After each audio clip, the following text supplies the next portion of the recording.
Bienvenidos nuevamente a A Short Journey Podcast. Vamos a recordar que la vida es una breve jornada y se nos va. Entonces tenemos la oportunidad y una sola vida para poder vivirla y vivirla bien. El día de hoy vamos a compartir un poco sobre la historia de la cristiada, la guerra de los cristeros, que fue un tiempo muy difícil para los sacerdotes, seminaristas y todos los laicos que se enfrentaron a un periodo de persecución en el país de México.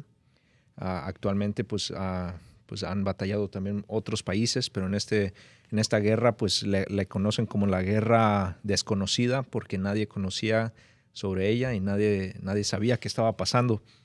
Entonces el día de hoy vamos a compartir un poco sobre eso y sabemos que vemos aquí una cruz muy bella, un relicario que tiene los seis reliquias de estos 6 sacerdotes mexicanos que eran miembros de los Caballeros de Colón, y vamos a compartir un poco sobre su vida, sobre su historia y cómo están aquí con nosotros el día de hoy.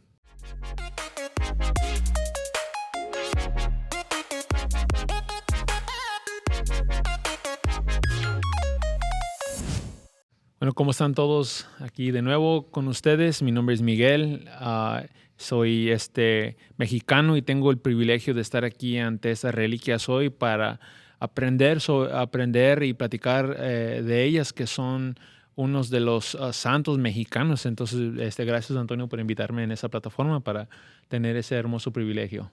Okay, aquí, ¿quién más está con nosotros? Buenas tardes, mi nombre es Sergio López, soy coordinador del Ministerio Hispano aquí en la diócesis de Charlotte, en el área de Winston-Salem, y es mi segunda vez enfrente de las reliquias, y pues emocionado aquí para hablar de este acontecimiento. No, sí, entonces, ¿cómo es de que surgen las reliquias con nosotros, no?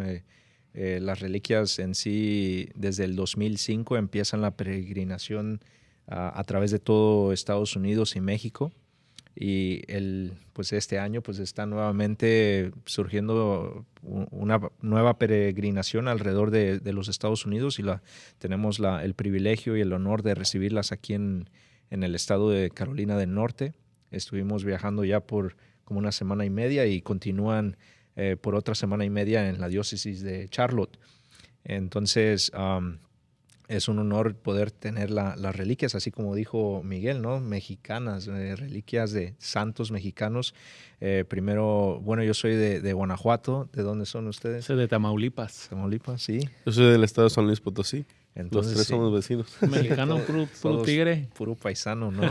Entonces ahora sí se juntaron los mexicanos para hablar sobre los santos mexicanos. Sabemos que hay muchos más, pero en particular estos santos fueron canonizados en el 2005, perdón, en el año 2000 por el Papa Juan Pablo II. Eran un total de 25 mártires que fueron canonizados, pero en particular estos 6 son distinguidos por ser miembros de los Caballeros de Colón. Eran los capellanes de sus consejos y nos dan un testimonio de fe muy bonito, y eso es lo que vamos a compartir el día de hoy. Antes de eso, queremos explicarles un poco más qué es una reliquia, porque sabemos que algunos quizás nunca han visto una reliquia personalmente. Entonces, Sergio, ¿qué es una reliquia? Sí, una reliquia viene siendo una parte del cuerpo de una persona que es declarada santa. Se supone, o bueno, la iglesia piensa o cree que muchas de estas personas que son llegados a considerarse santos, una de las particularidades que tienen es que muchos de ellos tienen ese milagro de que sus restos pueden vivir o pueden, pues no se echan a perder tan fácil, ¿no? Entonces se conservan por el puro milagro de la santidad, ¿no? Entonces, muchos de ellos son partes pequeñas de cuerpo, puede ser dientes, puede ser piel, puede ser cabello, y entonces se hace una reliquia y se distribuye, puede ser entre iglesias o depende de quién esté a cargo de esas reliquias, ¿no? Pero por lo regular, una de las cosas es que cada parroquia, cada iglesia, por lo regular cuando se erige, es bien recomendable que existan unas reliquias en la base, o que guarden las parroquias unas reliquias de un santo, ¿no? Para que sea pues erigida, ¿no? Entonces las reliquias son pedacitos, puede ser de cuerpo, así como lo dije, de la persona declarada santa. Eso es lo que es una reliquia. Y algo más que me gustaría agregar es de que hay diferentes niveles de grados de las reliquias. Por ejemplo, aquí tenemos en nuestra hermosa presencia, tenemos una reliquia, 6 reliquias de lo que la iglesia considera la primer clase. Y lo que es la primer clase es algo de, como explicó Sergio, algo de ADN, aunque sea un fragmento pequeño de hueso, que aquí es lo que tenemos de estos 6 mártires mexicanos. Entonces, estas son reliquias de la primera clase. Segunda es las reliquias de la segunda clase, que puede ser algo personal, algo muy íntimo que ese santo utilizó. Sabemos que la iglesia guarda muchas veces los zapatos y las considera reliquias, vestimentas de papas. Es muy común de guardar. Hay muchas de las vestimentas del Papa Juan Pablo II, considerada una reliquia de la segunda clase. Entonces es algo que que ese Papa utilizó íntimamente o ordinariamente. El santo. ¿no? El santo. Y para terminar, es una reliquia de la tercera clase, que es cuando una persona toma lo que se llama un rosario o un artículo religioso. Un artículo religioso. Estaba pensando la palabra en inglés, que es un... ¿cómo se llama? Bueno, sacramental. Un sacramental, exacto, un sacramental, y lo introduce a una reliquia de la primera clase. De esa manera, invisiblemente, el objeto que es introducido a la reliquia de la primera clase ya transfiere gracia por obra de Dios, y uno puede hacer así algo tan sencillo como un rosario, una tarjeta de oración en una reliquia de la tercera clase. Así de que eso es algo acerca de las reliquias, ¿no? Sí, puede ser también un escapulario, una medalla. Sí, un artículo religioso que ya al tocar una reliquia de primera clase se convierte en tercera clase, entonces no es para descuidarlo en cualquier lugar. Correcto, ¿no? Entonces es de mantenerlo en un lugar donde va a ser venerado de cierta manera como reliquia de tercera clase. Pero las reliquias son algo muy antiguo de la iglesia, así como estabas compartiendo, Sergio, que normalmente en los altares sí se presentan o están debajo de los altares las reliquias de los santos, ¿no? Sabemos que las reliquias en sí más importantes del primer papa, el Papa Pedro, el apóstol Pedro, están en el Vaticano, ¿no? Pedro y Pablo, o sea, sus reliquias están allí en el Vaticano, ¿no? Entonces, desde el principio los cristianos permanecían o conservaban los huesos, los restos de sus antepasados para venerarlos de tal modo cuando fueron personas de una vida muy espiritual llegada a Dios. Entonces la iglesia los considera santos. ¿Y qué es un santo? Pues alguien que está ya gozando de la vida eterna con nuestro Señor. Entonces sus huesos o su cuerpo nos da ese recordatorio de que están vivos, no muertos, porque no son huesos de muertos, sino que son huesos de vivos que están en la presencia del Señor y están compartiendo también con nosotros todavía el día de hoy, ¿no? Para ayudarnos a reflexionar sobre nuestra vida y crecer en también nuestra espiritualidad. Y parte de eso brota desde las Sagradas Escrituras. O sea, encontramos en los Hechos de los Apóstoles, antes de los Hechos de los Apóstoles, hubo un caso donde había una mujer que con solo tocar las vestimentas del Señor, el Señor sintió cómo salió poder de su vestimenta, ¿verdad? Algo similar sucedió en los Hechos de los Apóstoles con Pedro. Así de que nuestra gran tradición siempre ha conducido que las reliquias también pueden ser algo que se han utilizado muchas veces para sanaciones, ¿verdad? Como lo acabas de decir, Antonio, una reliquia es algo... es un fragmento de un santo que está gozando con Dios en la vida eterna, así de que muchas veces pueden ser utilizadas para esos milagros sanadores. También muchas veces son utilizados en exorcismos, ¿verdad? Entonces, algo que nos libere de un pecado, de una enfermedad. Eso es muy, muy interesante. Pero ahí vamos a hacer una distinción donde las reliquias no son en sí lo que hace el milagro, sino que es Dios y su gracia a través de las reliquias y los santos. Entonces, puede haber también personas, ¿no?, de que le piden el milagro a la reliquia, pero no se la pide a Dios, ¿no? Entonces, las reliquias de los santos están en sí, pueden hacer el milagro, pero es Dios haciendo el milagro por la intercesión de las santo, reliquias. sí, claro. Entonces, nada más para hacer una distinción, ¿no? Ok, y ahora vamos a hablar un poquito sobre quiénes son estos santos, ¿no? Y cómo llegaron a ser santos, porque al ser mártir, saben que es un mártir, ¿no? Alguien que da la vida por su fe, que muere profesando su fe, y entonces automáticamente entran al cielo. Sabemos que quizás lo más cercano a esto fue el verdugo que crucificaron con Jesús al lado de él, ¿no? Jesús le dice de que hoy mismo estarás conmigo en el paraíso, ¿no? Después de dar testimonio de su fe en Jesucristo y morir, luego ese mismo día está en el reino del cielo, ¿no? Sí. Entonces podemos creer lo mismo, lo similar de alguien que da testimonio de su fe y después muere, pues con eso, dando testimonio de su fe. Entonces, para eso es que es un mártir, ¿no? Ahora, el ser mártir, ya automáticamente uno es santo si está en la presencia del Señor, y aquí tenemos 6 mártires, que son 6 santos sacerdotes mexicanos, miembros de los Caballeros de Colón. Vamos a hablar un poquito acerca de quiénes son ellos y sobre la cristiada. Quizás les vamos a dar mejor un poquito de historia de la cristiada y luego entramos a quiénes son los santos que nos acompañan. Uh-huh.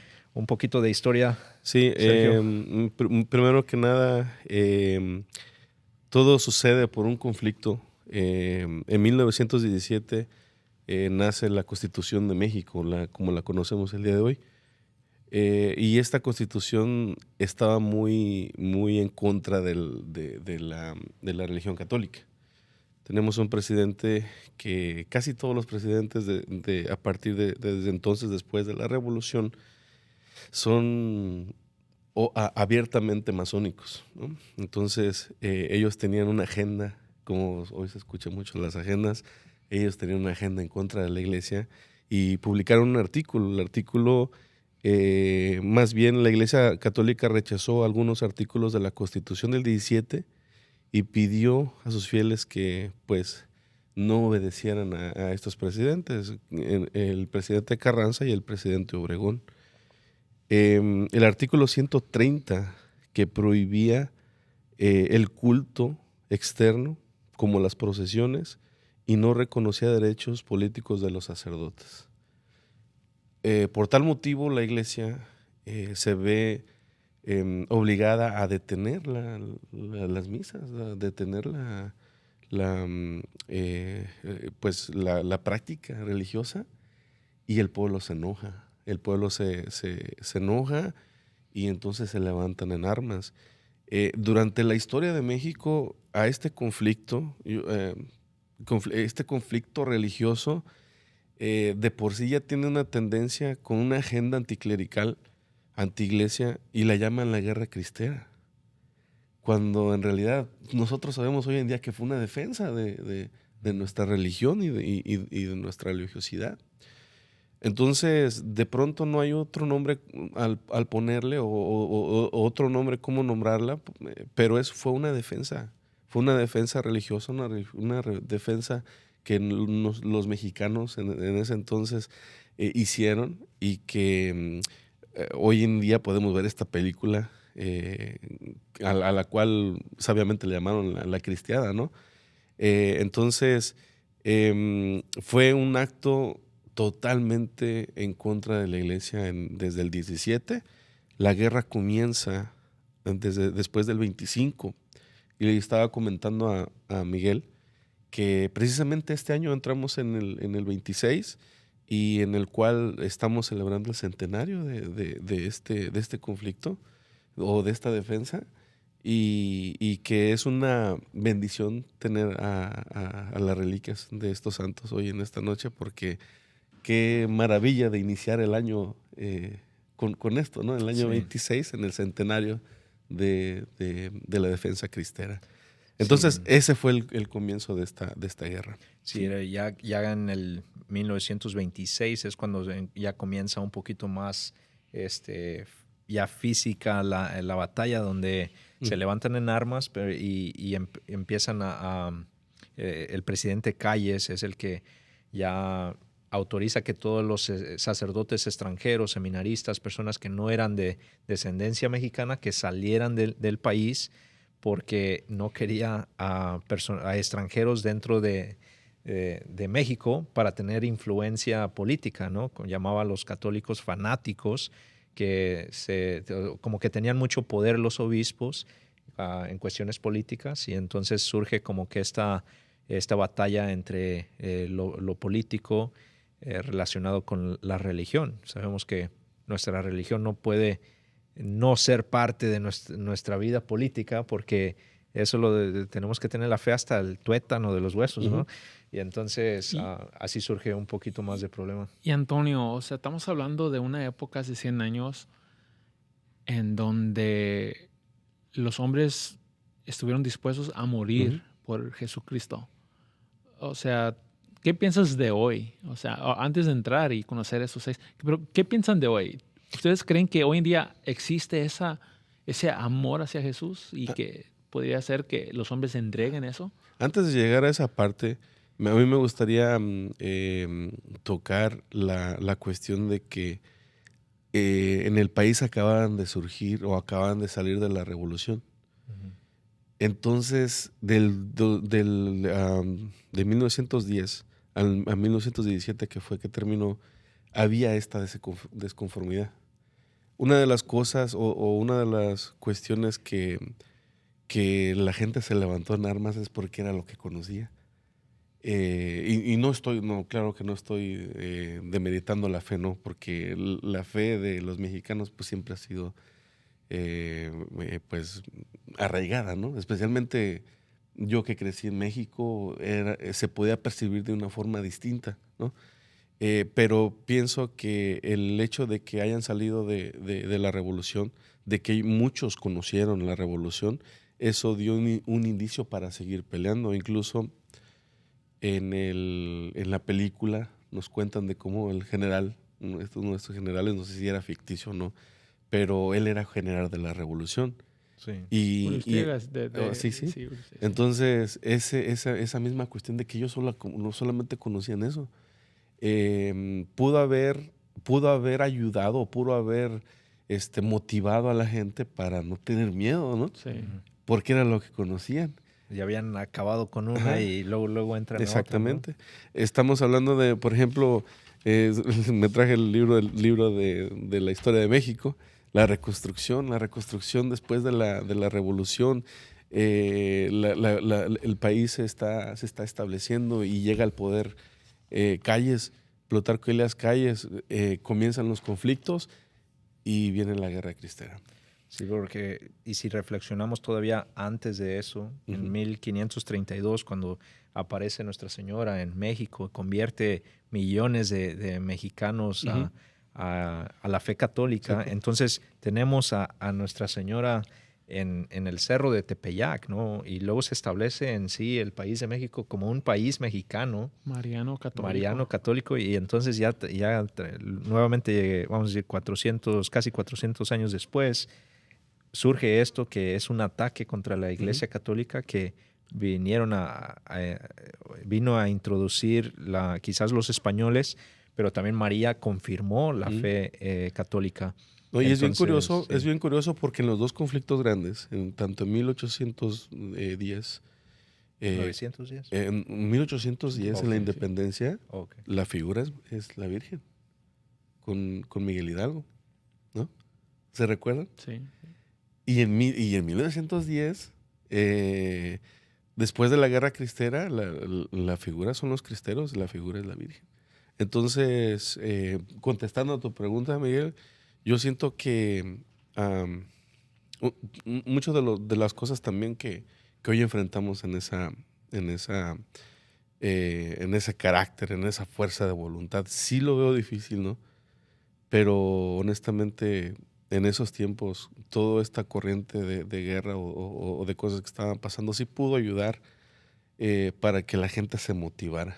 Sí. Hoy en día siento que sí, muy pocos, pero también siento que se ha diluido mucho la cuestión del esfuerzo religioso. Por ejemplo, una de las cosas que yo he notado mucho con este tema del pro-life, del tema del pro-vida, es que, por ejemplo, en México, antes éramos 90% de católicos, ya no. No sé qué porcentaje somos, pienso que 70%. El resto no cree, no practica, pero aún así somos mayoría. Y algo que a mí me cuesta mucho trabajo es por qué, siendo que somos mayoría, permitimos que todavía haya estos presidentes que tienen esa agenda bien en contra de la vida. Entonces eso me da a pensar con tu pregunta, que haríamos algo parecido a lo que hicieron ellos en su tiempo. Es difícil. Pero sabes que, Sergio, hoy en día, al menos aquí en la parte del mundo que nosotros vivimos, Dios aún no nos ha pedido que entreguemos nuestra vida a muerte. Uh-huh. Lo que sí nos ha pedido es nuestra vida diaria, Sí. ¿verdad? Y eso es tan difícil para nosotros de estos 6 hombres que ahorita, estos 6 santos que ahorita voy a mencionar sus nombres, lo dieron todo. Pero uno no puede decir que no dieron suficiente, porque al dar tu vida, entregas todo. Y Dios hoy en día no nos está pidiendo que vayamos a morir, sino de que nos está pidiendo que vayamos a proclamar el reino de Dios, ¿verdad? O sea, tanto con nuestras comodidades que todo tenemos, ¿verdad? O sea, eso es lo que nos pide Dios. Es algo que brotó de esos 6 santos que se llama la fidelidad. Ellos le fueron fieles a Dios hasta la muerte. Y Dios a nosotros nos está pidiendo hoy fidelidad en la vida, ¿verdad? Sea que nos pide que evangelicemos en nuestra familia, sí, en nuestros trabajos, en nuestras comunidades. Eso es lo que Dios nos está pidiendo, ¿verdad? Y eso nos cuesta, pero por eso hoy tenemos al padre Luis Baptiste Sáenz, que fue fusilado en frente de su comunidad religiosa. Tenemos al padre José María Robles Hurtado, que famosamente sale en la película de los Cristeros. Representado. Y el representado, correcto, y él fue colgado. Tenemos al padre Mateo Correa Magallanes, que él también fue fusilado. Tenemos al padre Miguel de la Mora, que fue asesinado a balazos.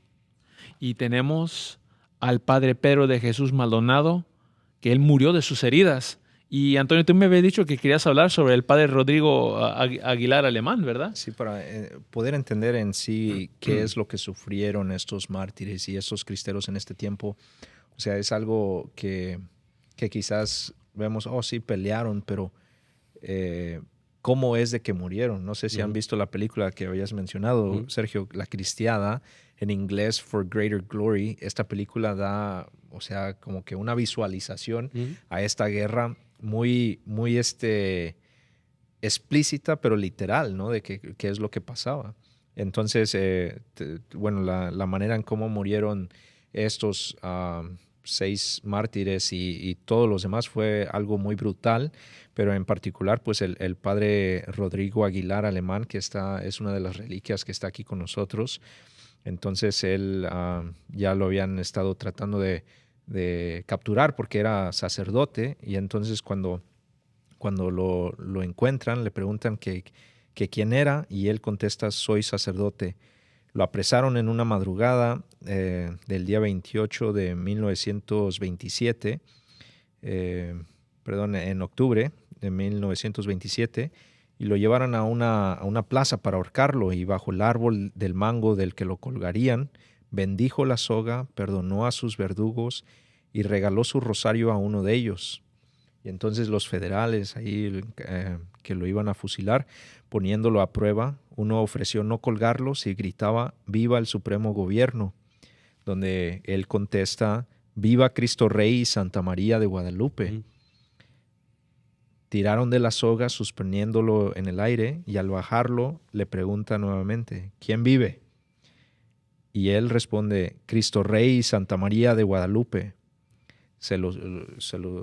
Lo suben nuevamente, lo bajan de nuevo y nuevamente le preguntan: «¿Quién vive?», con soez provocación, y agonizante pero firme responde: «Cristo Rey y Santa María de Guadalupe». Y una vez más lo levantan, y ahora hasta el cielo. Entonces, tener esa fortaleza como él, de poder, si te preguntan, ¿no? «Hey, te voy a matar», al menos de que renuncies de tu fe, al menos de que digas que Dios no existe, que muerte a Cristo Rey, es lo que decían. Di muerte a Cristo Rey y te dejamos vivir. ¿Y cuántos de nosotros podríamos decir, o podríamos estar firmes en nuestra fe? Sí. Pues Antonio, o sea, no para irnos tan lejos y para no entrar en conspiraciones y cosas geopolíticas, pero recuerda cuando COVID casi estaba cerrando el mundo y la gente, casi se miraba que la gente estaba muy contenta, o tomó muy relajadamente el hecho de que no se celebraba la Eucaristía. Incluso muchas encuestas dicen que mucha gente no regresó.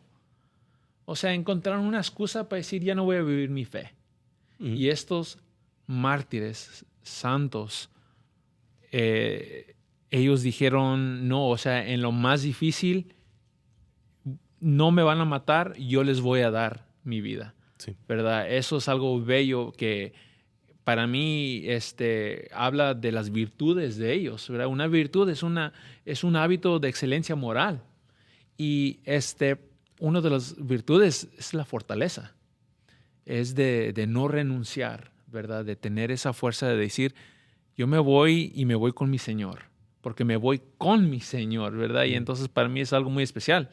Y pues tenerlos aquí, cuando estabas hablando de eso, Antonio, yo me estaba imaginando eso, y pues, o sea, lo siento aquí, o sea, lo siento, y ojalá no me ponga a llorar, ¿verdad? Eso es lo que no quiero, pero es muy especial, ¿verdad? Sí, porque podemos ver también hasta los apóstoles de Jesús, ¿no? Sí. Hubo un caso donde llegan los dos hermanos, Juan y Santiago, y le preguntan, pues que cuando llegue a su reino, que lo ponga a uno a la derecha y uno a la izquierda. Y dice: ustedes van a poder beber la copa que yo voy a beber. Y ellos, muy confiados, no, pues no saben ni qué significa eso. No, pero sí, nosotros estamos dispuestos. Y entonces realmente estamos dispuestos a beber de la misma copa que Jesús, en sí, morir de esa manera como Jesús murió, a unirnos a su sufrimiento. Si cuando empezamos a sufrir, ya sí, no quiero más, quítame este sufrimiento, Dios. Sí. Es lo que pedimos, en vez de la fortaleza para seguir con ello. Luego, otro ejemplo, Pedro, nuevamente, ¿no? Jesús les está diciendo a sus apóstoles que voy a tener que morir. Yo voy a morir y voy a revivir en 3 días. Y Pedro dice: no, yo estaré contigo hasta el último momento, eso no te va a pasar. Yo soy fiel, ¿no? Nada te va a pasar porque yo voy a estar allí. Y imagínense, y al otro día 3 veces niega a Jesús. Sí. Y entonces nosotros podemos tener esa certeza de que no, yo no voy a negar mi fe. Yo sí voy a estar fiel hasta la muerte. Y llega ese momento donde nos pican las costillas y nos dicen: vas a morir si no niegas a Dios. Y no, mejor ya no voy a la iglesia. Sí. Como quiera, el sacerdote o el obispo dijo que no era mandatorio. No, entonces ya no tengo que ir. Y fíjate, Antonio, ellos estaban habituados a elegir a Jesús. Sí. Como en inglés, they were habituated to choose Jesus Christ. ¿Verdad? Ellos ya, su inclinación, todas sus acciones ya diario era Jesús, Jesús, Jesús, ¿verdad? Entonces, cuando llega algo tan grande, su hábito era Jesús y eligieron a Jesús, ¿verdad? Entonces, hoy en día, ¿cómo puedo yo, Miguel, vivir yo siento que yo puedo morir para elegir a Jesús. Tal vez cuando llegue a la casa cansado de trabajo y quiera quitarme los zapatos, levantarme los pies y perderme una hora viendo un programa, puedo elegir a Jesús, morir a ese deseo y rezar el rosario, ¿verdad? Y si lo hago diario y lo hago fielmente, si Dios un día me pide, Dios quiera que tenga la voluntad y la fortaleza y la fe y la esperanza para elegir al Señor, ¿verdad? Entonces, estos santos nos deben de enseñar hoy en día nosotros, público, es que podemos elegir a Jesús hoy en día, que no nos está pidiendo nuestra vida a morir, pero nos está pidiendo nuestra fidelidad con misa, con rosario, o sea, ¿qué piensan? Sí. Me tocaste cuando dijiste que te daban ganas de llorar, ¿no? A mí en lo personal esta historia me fascina. Desde el principio, a mí me gusta mucho la historia. Entonces, cuando llegué a esta parte en primaria, cuando estaba en primaria, llegué a esta parte, no visualizaba no visualizaba la importancia del tema. Sobre todo porque uno no era tan practicante, ¿no? Después, entrando a la secundaria, yo formo parte de un grupo juvenil y digamos que inicio mi vida practicante dentro de la iglesia y es cuando comienza cuando comienzo a ver toda esta cosa diferente, lo que dices, la fe, el tener ese deseo, lo que pasó en COVID, lo que está pasando en México con los asesinatos de los sacerdotes recién, lo que está pasando en África. Es algo que sí nos deben de motivar a buscar más allá, a tener lo que decías, esos regalos que Dios te da mediante el ser valiente, de tener valentía en enfrentar. Cuando veo la película y sobre todo cuando escucho la historia de José Sánchez del Río,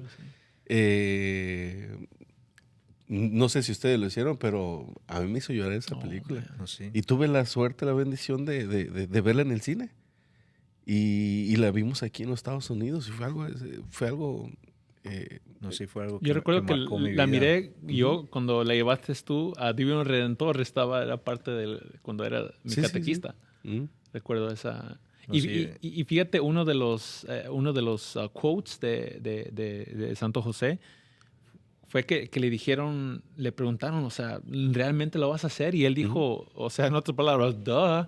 Es la manera más fácil de ganarse el cielo, ¿verdad? Esa era su mamá. Su mamá le preguntaba que si estaba seguro. Y él le decía a su mamá que esa era la manera más rápida de ganarse el cielo. O sea, sabía lo que él sabía quién era Jesús.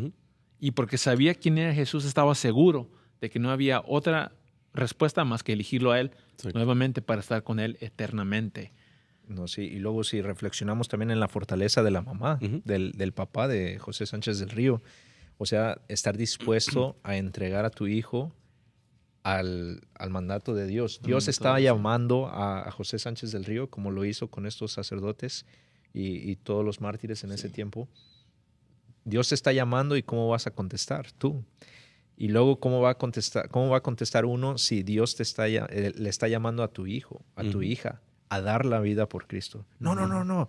Llévate, Señor, a todo el mundo, menos a mi hijo, menos a mi hija. Cuando muchos no quieren ni que su hijo sea sacerdote. Sí. No, que cualquiera otro, pero mi hijo que no sea sacerdote, que no sea religiosa. Entonces no estamos ni dispuestos a entregarle al Señor lo que no nos pertenece, que son los hijos, ¿no? Sí. Entonces es un tiempo, la película yo estaba en el cine también, llore y esperando que no prendieran las luces porque me iban a ver todos, ¿no? Y se me salían las lágrimas de ver el testimonio de alguien tan joven y con esa valentía, con esa convicción, ¿verdad? Y uno no poder hacer lo mismo, ¿no? Y estábamos reflexionando en estos días que teníamos las reliquias en las parroquias, donde muchos decimos que estamos dispuestos a morir por nuestra fe, pero no estamos dispuestos a vivir por nuestra fe. Decimos también, no, yo por mi familia doy la vida, pero no estás dispuesto a vivir la vida por tu familia. Entonces no estamos dispuestos a dejar el vicio, a dejar aquellas cosas que nos separan de la familia, que nos separan de nuestra esposa, de nuestros hijos, y estamos dispuestos a morir por ellos, ¿no? Es que cuando se viene, ya es cuando se enfrenta la muerte enfrente de nosotros, ya ahí es donde vamos a tirar la toalla. No vamos a tener la fortaleza porque no tenemos la fortaleza para vivir nuestra fe. Y es porque, o sea, lo que acabas de decir, o sea, decimos, estamos dispuestos estoy dispuesto a morir, pero no lo estamos viviendo. Así de que si no estás viviendo por Dios y Jesús, no vas a morir por Él tampoco, ¿verdad? Porque en lo fácil, en lo ordinario no lo haces, en lo extraordinario tampoco lo vamos a hacer. Entonces, tenemos que vivir por Jesús para poder morir por Jesús. Y por eso me imagino que quién más como estos 6 santos que se dedicaron a la Eucaristía y a la vida de los sacramentos. Entonces, lo repito varias veces, cuando se llegó el momento para cruzar esa puerta, elegir a Dios eternamente, era un no-brainer, ¿verdad? Ni le pensaron, ni titubearon sus palabras, y aunque los levantaban y los subían, ellos dijeron, yo ya estoy listo para irme con mi Creador. ¿Y dónde pueden ir el público para aprender un poquito más sobre esta historia, Miguel?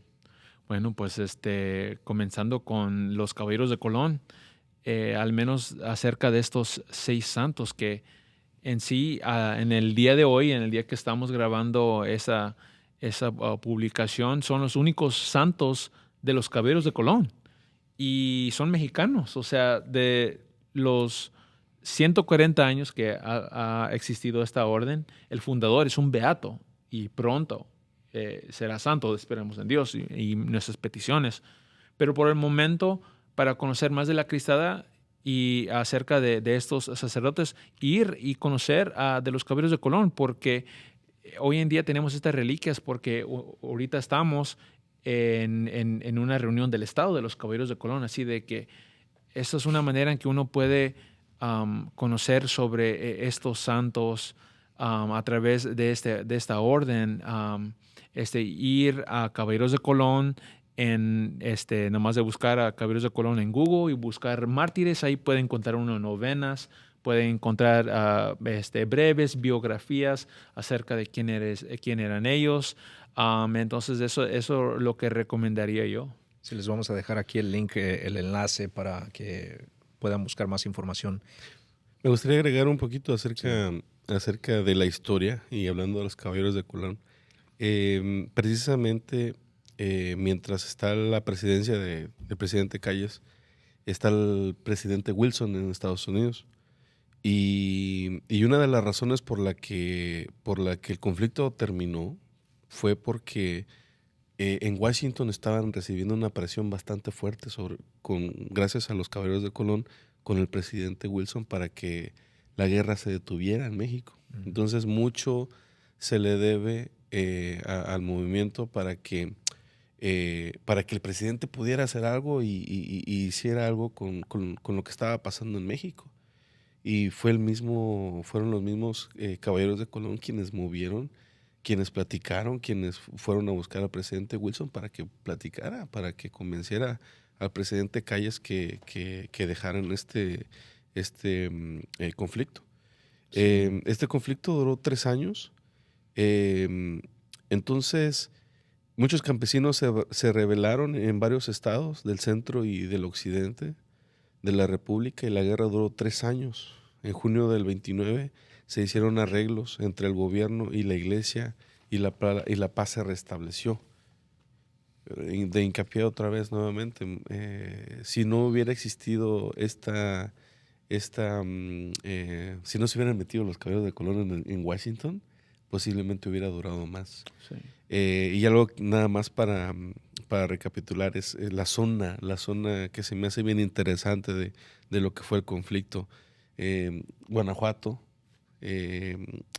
todo el Bajío, Guanajuato, Querétaro, Zacatecas, un poco de Jalisco, Michoacán, el Estado de México, en el norte, Durango. Me preguntaba si en San Luis Potosí hubo estas guerras. Hubo en la parte pegada al Bajío, pero no fue tanto. Pero todas estas personas que estuvieron en estas zonas pues afectadas, no sé si puedas poner la imagen. Sí, ahorita las vamos a poner. De verdad es de gran influencia porque precisamente si recordamos son zonas de una gran influencia religiosa. Los nacimientos, ahora que se acaban de terminar las posadas, ¿no? El novenario de las posadas, nacimientos con los niños dioses y los santos peregrinos. Todas estas cuestiones las aprendieron aprendieron los antepasados por esa corriente, por esa zona que en su mayoría fueron franciscanos los que fueron de misión, con una influencia grandemente religiosa, una influencia católica que ha tenido que ver mucho con el crecimiento espiritual también del país. Sí, muchos desconocen los caballeros de Colón y la influencia a través de todo el mundo, ¿no? A veces uno piensa que solo son americanos o solo en Estados Unidos hay, ¿no? Pero desde la fundación en 1882, ya 23 años después, en 1905, ya se establecen los caballeros de Colón en México y en 1924 tienen una de las congregaciones supremas en la Ciudad de México. Y eso también fue una de las cosas que al presidente Calles, como que al ver todos esos caballeros de Colón venir a la Ciudad de México, como que lo ponen alerta, ¿no? Como que ya están invadiendo, están tratando de quitarle el país, ¿no? Y en ese tiempo, pues, ciertamente, como habías dicho, Sergio, ya los masones pues tenían mucha influencia a través del mundo también. Pero aquí en Estados Unidos, los masones y el KKK, el clan, ya tenían también como que estaban apoyando las leyes Calles anticlericales, antirreligiosas en México, y querían también lo mismo para Estados Unidos, para eliminar esa influencia de los católicos en el mundo, entonces, o en Estados Unidos. Y entonces, ciertamente, como dices, ¿no? Los caballeros de Colón fueron los que estaban tomando las fotos que estaban pasando de la guerra, de las personas, los mártires que estaban colgados en los postes de la luz, y tomaban las fotos y los ponían en el periódico acá en Estados Unidos para que hubiera publicidad, porque no había nadie que estaba cubriendo la guerra, entonces nadie sabía sobre esto. Claro, y México internamente como que lo quería tener oculto. Satanás obra en lo oculto, ¿verdad? Y tal vez algunos se estén preguntando, o sea, los caballeros de Colón, o sea, ¿por qué tenían ese interés? Bueno, porque los caballeros de Colón llegan a México en 1905 y establecen consejos. Entonces, estos 6 sacerdotes, ellos eran lo que se llamaba un capellán de sus respectivos consejos. Entonces, la estructura de Caballeros de Colón es un grupo de hombres dentro de una parroquia y se llama un consejo porque no existe, la autoridad no le cae a una persona, sino que colectivamente, como consejo, se vota y lo que la mayoría de los hombres elijan es lo que se hace. Y entonces dentro de esas decisiones existen los capellanes, que típicamente son los párrocos, para estar ahí apoyándolos con esas decisiones espirituales, entregándoles los sacramentos. Entonces esos 6 sacerdotes eran capellanes de la orden. Entonces cuando los caballeros de Colón en Estados Unidos descubren esa guerra interna de México y dicen, oye, pero esos son nuestros miembros, o sea, son nuestros hermanos, porque cuando uno se hace caballero de Colón, no es qué vas a hacer como caballero de Colón, sino más quién vas a ser. Vas a ser un hermano de una orden, vas a pertenecer a algo más grande. Y por eso los caballeros de Colón en Estados Unidos estaban presionando a los Estados Unidos que asfixiara al gobierno mexicano para que parara esa locura interna que tenía, ¿verdad? Entonces, pero por eso, o sea, para darle una idea a nuestra audiencia, ¿por qué estaban los caballeros de Colón en Estados Unidos tan interesados? Porque eran sus propios miembros, sus hermanos, que ellos amaban los que estaban muriendo y tenían que tomar acción. Sí, sobre eso que dices, ¿no? De que el diablo siempre quiere esconder el pecado. Sí le había leído donde el presidente Calles le presentan esta foto de los mártires colgados en los postes de luz, y él no dice de que, pues ya no maten a las personas, sino que traten de no colgarlos donde están las vías del tren. O sea, cuélguenlos más en otro lado, ¿no? Donde no los vean las personas que van por las vías del tren, como para que, pues para esconder lo que estaba haciendo, ¿no? ¿Y qué dice Satanás hoy? ¿Qué nos dice hoy? ¿Sabes qué? Nadie te está viendo. Come de tu pecado, pero nadie te está viendo, es ok. Y uno cae, y es la manera en que obra el pecado, es la manera en que obra Satanás. Por eso todo eso se tiene que llevar hacia la luz, ¿verdad? Sí. ¿Y qué piensan que podemos hacer hoy como hombres de fe? O sea, aquí ante estas reliquias. Bueno, antes de acercarnos al final, me gustaría nombrar algo. La Defensa Cristera trajo cosas cambiantes al mundo, ¿no? Sobre todo a México, a los Estados Unidos, pero también aportó algo al mundo. Uh-huh. Después de la Guerra Cristera, después de la Defensa Cristera, gracias a lo vivido y al grito de Viva Cristo Rey, el Vaticano promulga como festividad de Cristo Rey, uh-huh, en la última semana de Adviento. Uh-huh. Entonces, todo esto nació de este mismo, digamos, conflicto, y es algo que hizo como lo decías al principio del programa, fue una apertura para un mundo nuevo, ¿no? Antes de Adviento es la celebración de... Cuando se cierra el año... Cuando se cierra el año litúrgico. Sí, el año litúrgico se sella diciendo que viva Cristo Rey, ¿verdad? Exactamente. Sí. Y es la fiesta de Cristo Rey. Sí. Y todo esto fue tomado gracias a lo que el pueblo mexicano pues experimentó en este conflicto. Y pues siempre es algo que es muy, muy esperanzador hablar. Ahorita que estaban hablando de el tema de la historia católica de los Estados Unidos, también es otro tema que ojalá algún día podamos tocar. Aunque es algo muy drástico. Pero te tenemos una sorpresa a ti un día con el cuarto grado, claro, de Caballeros de Colón. Ahí es en donde cuando yo pasé por esa etapa dije, wow, se me levantó un velo acerca del catolicismo en Estados Unidos. Hay mucha historia, ¿no? Sí, porque estamos hablando de mártires también. Sí. No sé, pero se me fue el avión en lo que iba a decir yo. O sea, ¿qué piensas que podemos hacer hoy como hombres católicos? O sea, ya aprendimos, o sea, bueno, ya estamos intercambiando esas hermosas ideas. Uh-huh. ¿Qué podemos hacer mañana a levantarnos?